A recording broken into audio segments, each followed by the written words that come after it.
Manalangin tayo. Ama naming mapagmahal, pangunahan mo kami lagi sa iyong liwanag, upang ang nilood mong aming pagsaluhan ay mapakinabangan namin ng marapat at lubusan.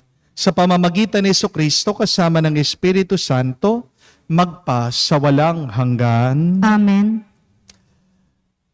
Mag-ingat po tayo sa ating pagbibigay. Bakit? Dahil tayo'y nakikilala, depende sa ating mga regalo.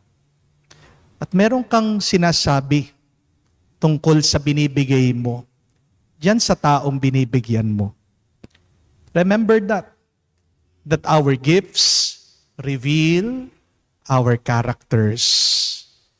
Nakikilala ka, depende sa iyong binibigay, nakikilala kung sino ang iyong binibigyan, dahil sa iyong mga regalo. Kaya nga po, mga kapatid, sino ka ba? Kung gusto mong makilala ka bilang taong mapagmahal, bilang taong mabuti, bilang taong tapat, naway sa lahat ng iyong gagawin, sa lahat ng iyong pagbabahagi, ay puno ito sana ng kabutihan, ng katapatan, at ng pagmamahal.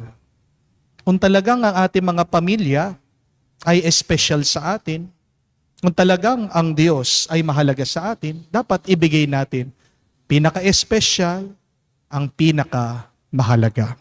Amen? Kaya nga po, para sa araw na ito, para sa ating assignment, anong magandang ibigay sa iba?